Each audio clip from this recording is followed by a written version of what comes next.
Six childhood friends grow into the strongest hunters to ever live, conquering various treasure vaults and obtaining prestigious relics. But their leader is the most mysterious of them all, housing the highest level, but it seems he has a secret to the madness.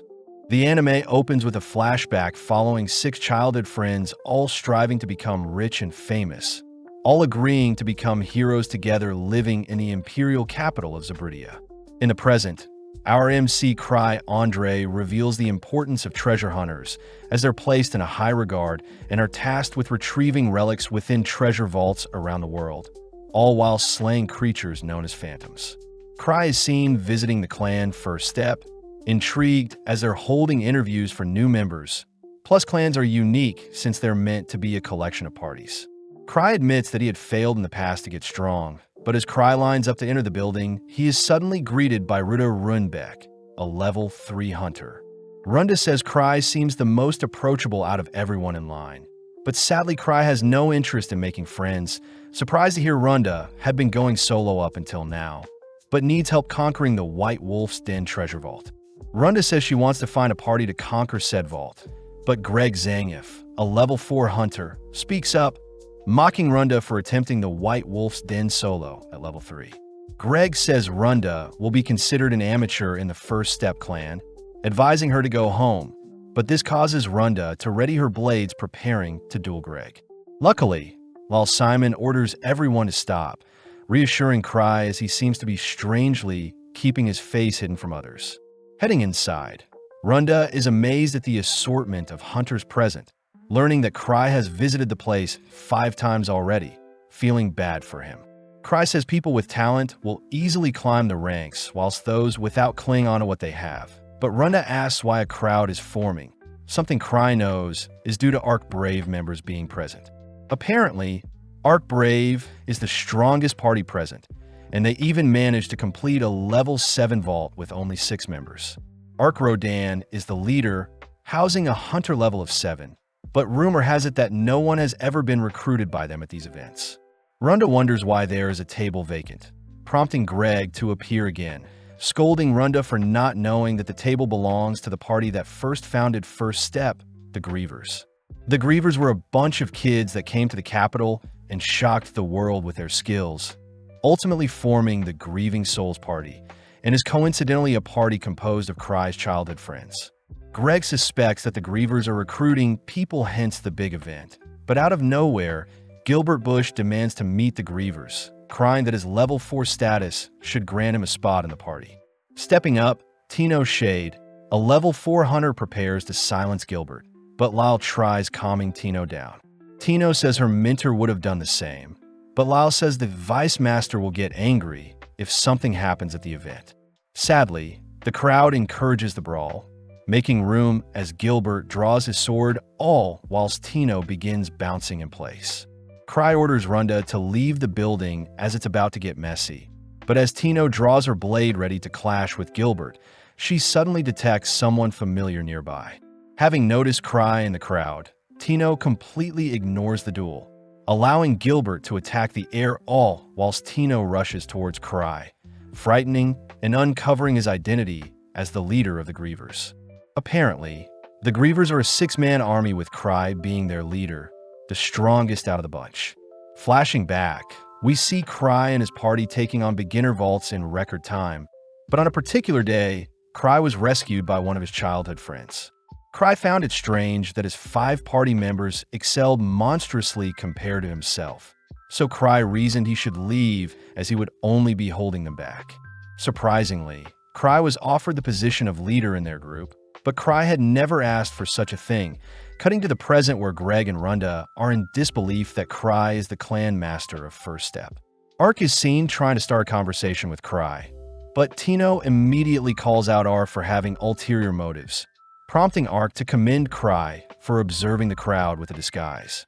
Cry tries telling everyone that he simply overslept and tried sneaking into the event afterwards, but Ark seems to be giving Cry more credit than he deserves, something Cry had experienced his entire life.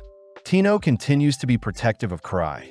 Something Cry knows is due to Tino being an apprentice of Liz Smart, one of Cry's childhood friends. Ark takes the chance to ask if Cry has any recommendations in mind, and seeing as Cry isn't accepting any members for his party, Ark says he'll take anyone as long as Cry recommends them himself.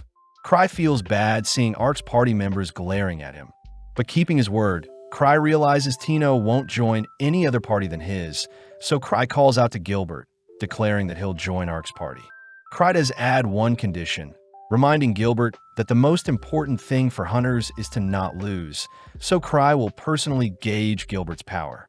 Cry declares to everyone that he has never lost a fight, uttering under his breath that he has never actually participated in a real fight before, but Cry continues by removing one of his rings, announcing that anyone who retrieves the ring will be recommended to Ark Brave.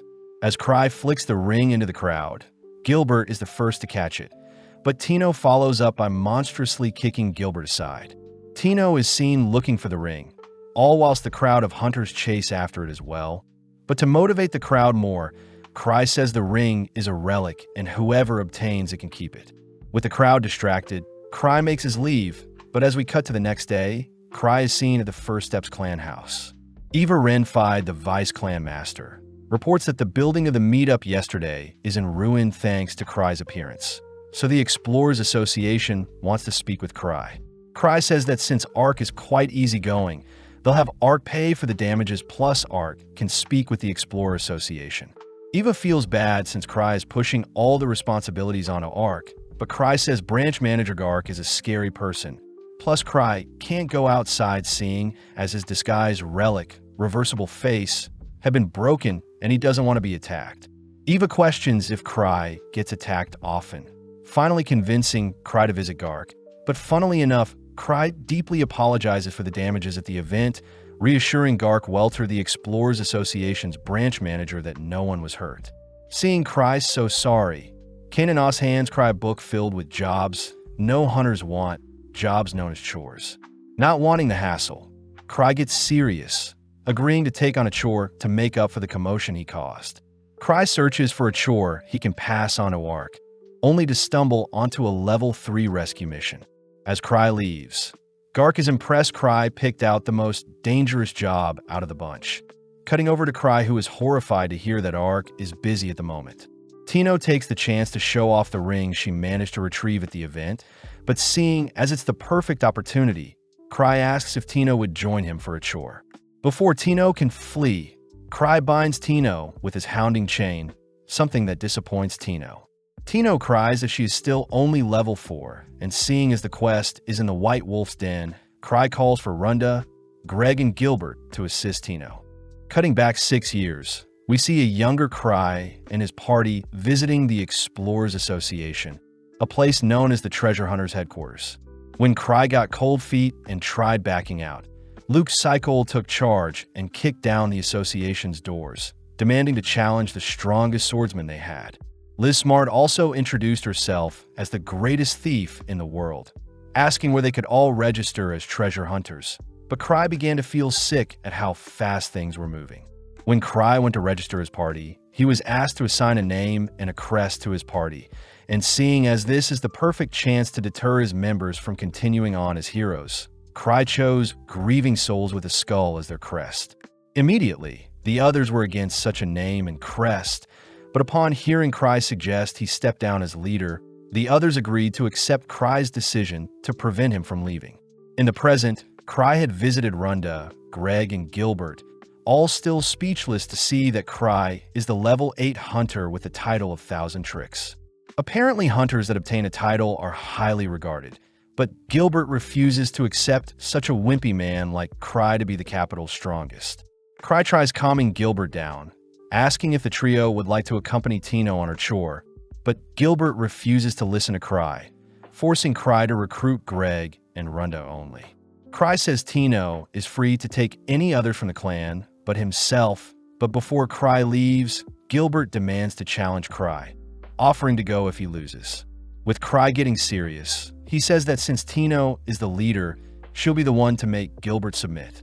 With the challengers getting ready, we see Tino showing off her flexibility to Cry, but Gilbert is more fixated on defeating Tino, so he can duel Cry.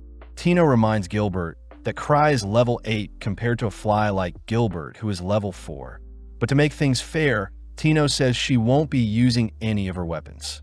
Cry says that although Tino and Gilbert are both level 4, Tino should be slightly stronger since she has battle experience. But Gilbert's Purgatorial Sword relic could be an issue.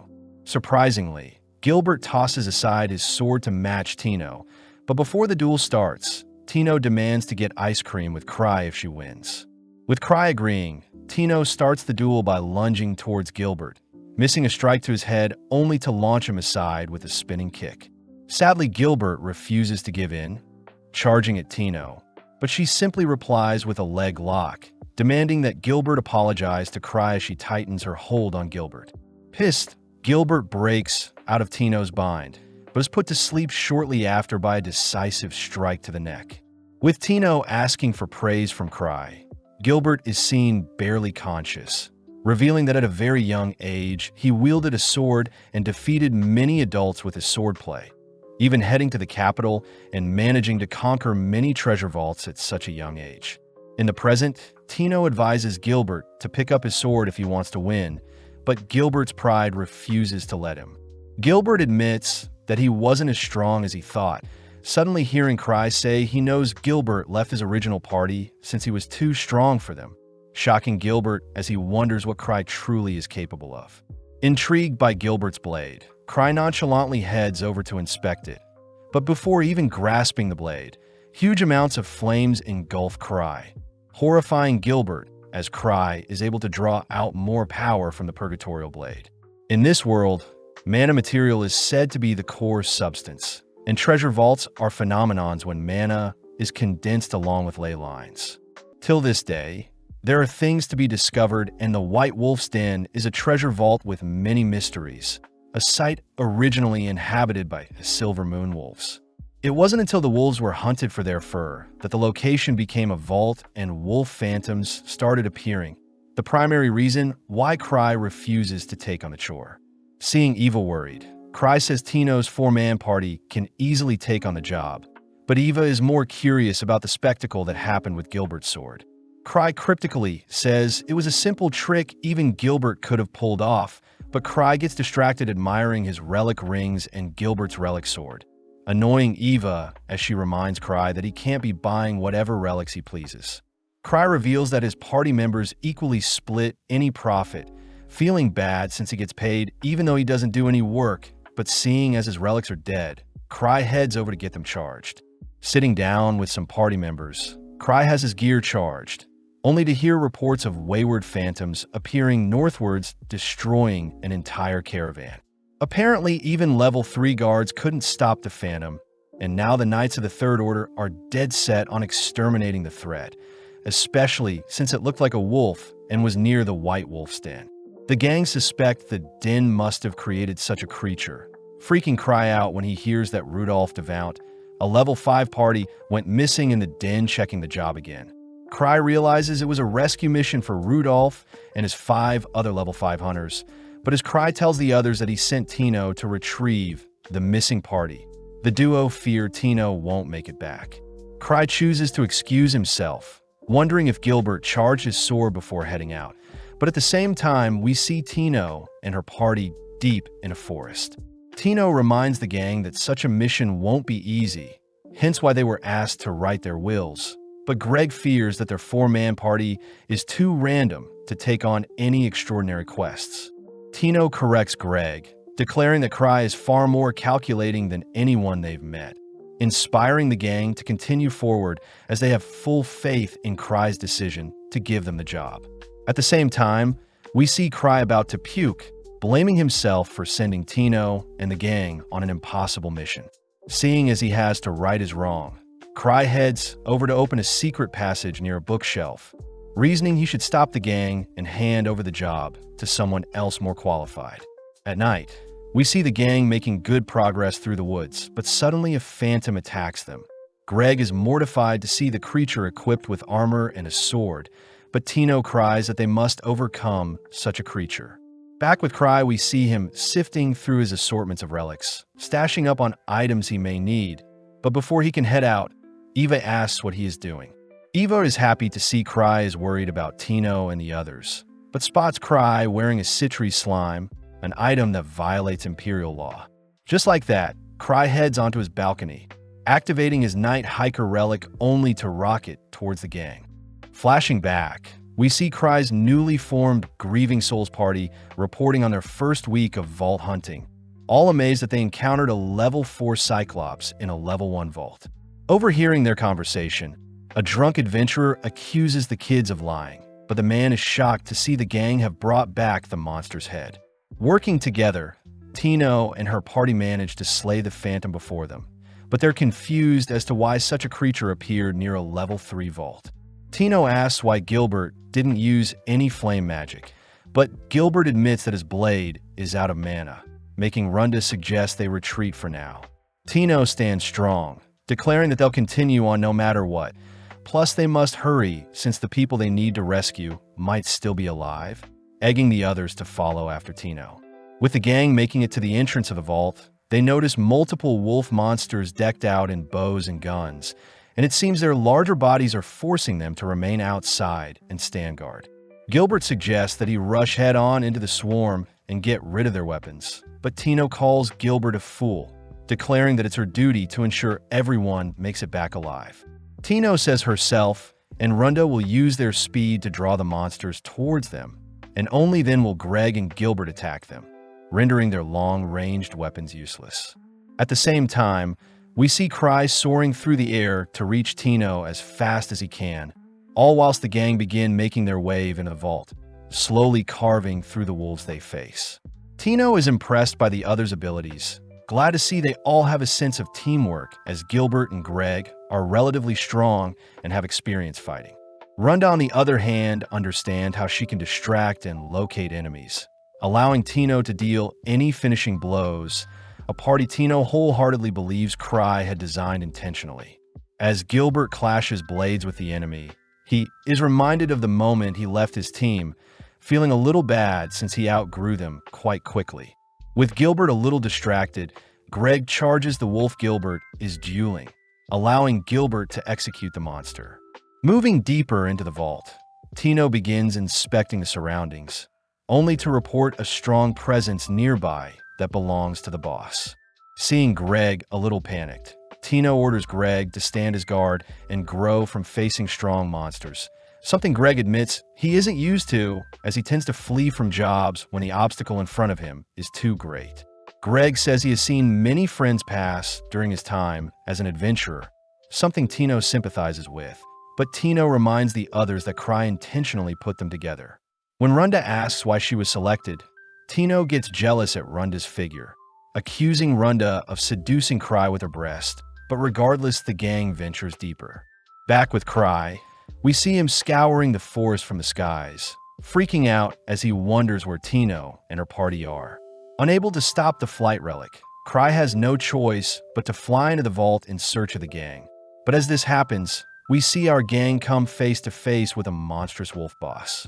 Immediately, the gang are forced to play defensively, weaving and running away from the boss's strikes. But Tino notices that the boss has no protection around its skull. Stealing their resolve, Gilbert takes charge by blocking the boss's axe, prompting Greg to help distract the creature by slashing at it from behind. With both Runda and Tino running circles around the boss, Greg almost gets caught by the boss's axe, but luckily Runda tackles him to safety. Seeing an opening, Tino scales the boss's massive body, enduring a slash to the leg in order to make it to the boss's neck, only to plunge her blade into the creature's neck. With a lethal blow dealt, the gang watches as the boss disintegrates, all celebrating as Tino patches up her leg wound. Seeing as Greg lost his blade during the boss fight, Tino hands Greg her own blade. But before they can make plans to search for the lost hunters, a sudden projectile is tossed towards Tino's heart, something she barely manages to dodge. Seeing several other wolves emerge from a deeper section of the vault, Tino wonders if there are multiple bosses in the dungeon, wondering what Cry had in mind for them. Unable to fight at the moment, Tino orders everyone to flee into a crack in the cave, but sadly, one of the wolves rush to block them off. Greg and Gilbert say they'll distract the monsters whilst the girls flee, but Tino racks her brain for a solution, suddenly reminded of the ring she got from Cry. Refusing to leave anyone behind, The gang rally together to take down the wolf guarding the crack, first distracting and attacking the wolf from below, only for Runda to toss some projectiles at the wolf's eyes to blind it. Following up, we see Tino reminded of a time when Cry had taught her how to use one of his rings, and now using that knowledge, Tino uses the ring to launch a bright projectile into the wolf's eyes. With the creature blinded, Gilbert tries going in for the finishing blow, but Tino cries for Gilbert to stop, ultimately watching as Gilbert is blown into the nearby walls. Tino blames herself for not being more specific with her commands, all gazing up to see the wolves glaring at them, finally giving in as they have nothing left. Before the wolves can attack, a powerful projectile sends the wolves flying, revealed to be Cry, who has arrived just in time, glad to see everyone is fine. Strangely, the wolves are quite wary of Cry's presence, and when one wolf tries slashing at Cry, a mysterious veil nullifies the attack. Smirking, Cry announces that he has 17 lives, swiftly conjuring several magic balls aimed at one of the wolves. As Cry's projectiles land perfectly onto the wolf, the gang are amazed to bear witness to a level 8's power, but surprisingly the wolf afflicted by Cry's powers is still alive. Cry admits that his magic balls are just shooting rings meant for show, beginning to freak out as the wolves before him are creatures he's never seen before. Seeing no other choice, Cry launches his special item around his neck into the air, only to ignite it to create a smoke screen. With everyone ordered to run, the gang are grateful to Cry for running in the rear guard since Tino is hurt, but Cry says he didn't mean to, as he is just slow.